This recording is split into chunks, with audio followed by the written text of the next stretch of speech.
అందరికీ నమస్కారం అండి. ఈరోజు నేను మహారాష్ట్రలోని గౌండ్ గిరిజన ఒక ఊర్లో ఉన్నాను.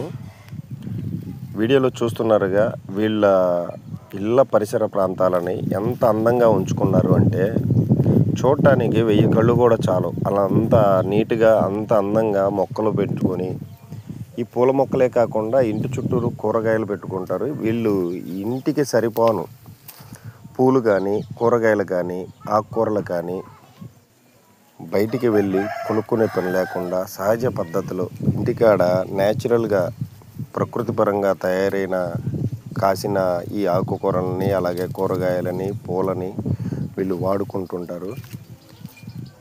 ప్రకృతిలో మమేకమై ఉంటారు. ఈ పువ్వు ఎండ కాసే కొంది తెల్లగా ఉన్న పువ్వు కాస్త ఎర్రగా అవుతుందండి. ఇది ఒక అద్భుతంగా ఉంటుంది. చూడండి ఎంత నీట్‌గా, ఎంత ముద్దుగా కనపడుతున్నాయో. వీళ్ళ ఇల్లు కూడా చక్కగా పేడ, ఎర్రమట్టితోటి చక్కగా అలుక్కుకొని నీట్‌గా ఉంచుతారు.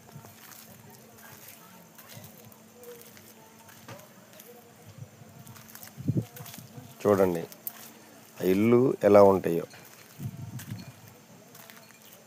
చక్కగా పేడ, ఎర్రమట్టితోటి అలుక్కుకొని నీట్‌గా ఉంచుతారు.